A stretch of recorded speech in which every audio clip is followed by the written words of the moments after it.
I want to talk for a few minutes about our money stories. So, this is a really huge part of working with abundance, with manifestation, and with ultimately really calling in what it is that you want in life in general. So, if you're not making the kind of money that you want to be making, if you're not having the impact that you want to be having, if you're really feeling stuck, if you're really feeling like it's completely out of your control as to, how much wealth you can pull in, how much money you can pull in, then it's really important that we start looking at the stories that we have around money. So oftentimes what I've noticed, and this was really true for myself until a while back, is that I would put the lack of money that I was pulling into my life down to external circumstances. So it was, that, well, I was a yoga teacher, so yoga teachers don't make that much money.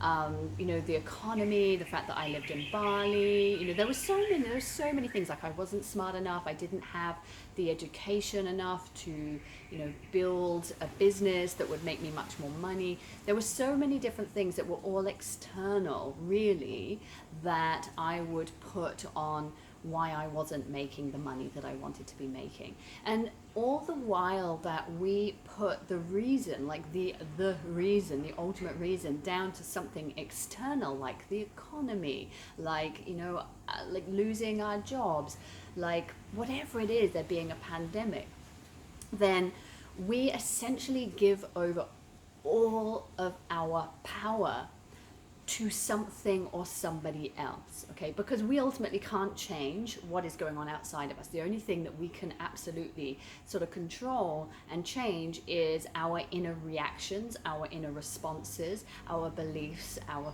thoughts, okay, around situations. But as long as we are putting the onus on something external, we're essentially saying, like, there's nothing I can do, I'm sitting in the seat of a victim, I'm not going to be able to change this, it just is what it is, and so I'm just going to continue complaining about my circumstances and not be able to do anything about it. However, when we start to realize that the reason that we're not where we want to be is completely because of our own thoughts and our own belief systems and our own feelings and our reactions to perhaps what is external, then we actually step into our power. And it's from that place that we can really start to make some huge shifts and changes. But this really does take a deep reflective ability. It takes a lot of humility, and it really takes us to sort of step down from our ego and stop blaming and stop victimizing, and actually look at, like, what are the beliefs that I have, like where have they come from, and how can I start to change them. So one of the things that I've done a lot of is really looking at the story that I was told growing up around money. So I really encourage you, maybe after this video or even, as you're listening, just start to think and even write down, like, what did you see? What did you hear? What did you experience as a young child growing up with your primary caregivers, or the people in your community that you were close to, around money? And basically, unless you have consciously done the work to break through those belief systems, they will still be like running your life. So I'll give you an example. Some of the things that I grew up with around money, and some of the stories and some of the experiences I have, and how they have related to how I have related to money over my adult life, okay? So I grew up in a pretty middle class family. My mom and my dad both had good jobs. They were both educated at university. They both became accountants. Okay, so they worked with money, which is kind of ironic because I grew up with a really terrible relationship to money. And just because you're an accountant or you work in the financial field, as it turns out, it doesn't equal that you have a really good relationship to money. So both my parents came from post-war, where there was a lot of scarcity. So although they then as they became adults, started to make good money. Neither of them came from a lot of money.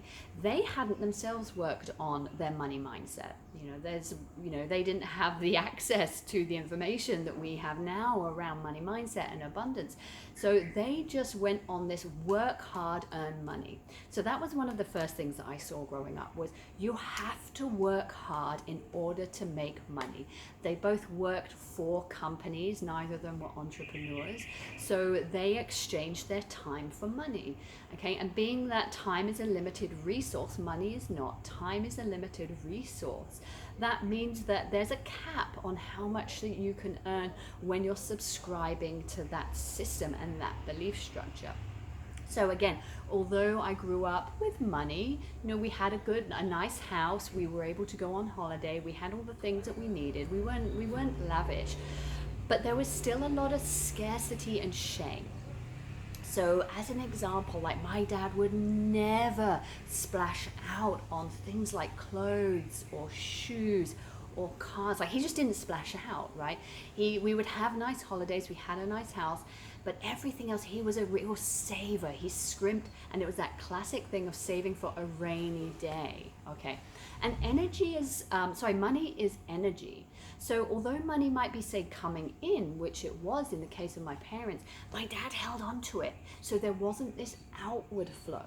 Okay, and money and energy needs to flow. It needs to come in and it needs to come out. If you are stopping that flow of money in either direction, it's not going to work well for you. So I grew up with a dad that was very frugal, was very tight with money. Even as a young adult, he used to open my bank statements, not with my permission, and read through them. And then when I came home from college, he used to give me a lecture about my spending habits. So I became very shameful around spending. It was like it was a bad thing. It was not good for me to spend money. And he used to literally shame me and be like, what's this? Why did you spend £40 on this? Why on earth would you do that? You can go to a charity shop and buy shoes for £5. So I grew up like thinking that spending money was really bad, but I really enjoyed it. So it didn't stop me from spending, but it made me become really kind of secretive of my spending. And also what it did was when I did spend money, I'd feel really uncomfortable. I'd feel really ashamed. I'd feel really embarrassed. I'd feel really bad. And there'd be this kind of icky feeling whenever I pretty much bought anything. And just think about that, like if every time you relate to money, like whether you're bringing it in, you're spending it, whether you're saving it, if there's this ickiness, that vibration is what is going to impact and affect your ability to bring it in or spend it. So I grew up with a father that was very tight.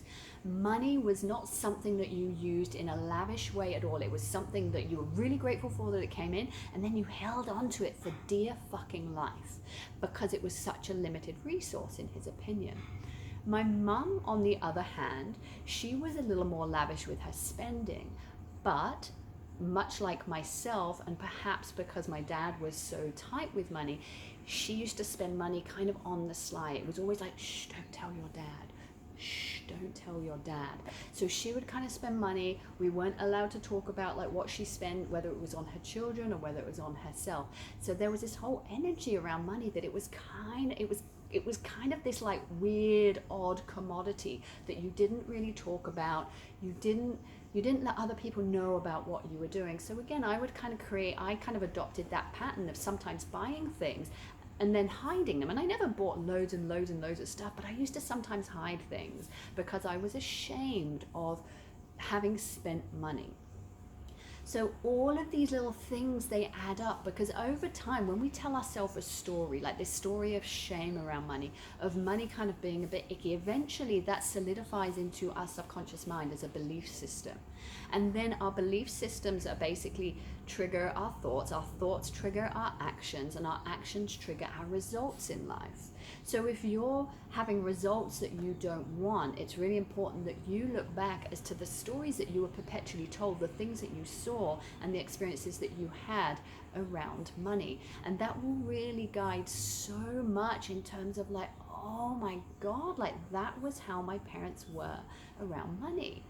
And I also remember as a young child having conversations with my peers at school, like maybe being like 7, 8 years old and talking about like our parents and like how much money they had and the kind of house we lived in or the cars that we had, not knowing that there was anything weird about having that conversation. Children's conversations are so innocent. And I remember sharing with some of my peers at school like what my perception was of where our family were in this kind of wealth scale. And I remember going home and telling my mum about that and being really shamed for talking about my parents' money. Really shamed. And so it was like, oh, this isn't something that we talk about. Again, it's something that's really shrouded in like a little bit of like disgust, a little bit of discomfort. We don't talk about it. You might make money, but you certainly don't ever talk about money. So again, this just brings this kind of weird, awkward energy. And at the end of the day, money is just energy. That's all it is. It is just a particular representation of energy, and everything is energy. This cushion's energy, I'm energy, your energy, money's energy, and we've just assigned a meaning to energy. And oftentimes, unfortunately, the meaning that we've assigned has become quite negative. So then we respond, and we then see results based on this assigning of like a negative energy around money.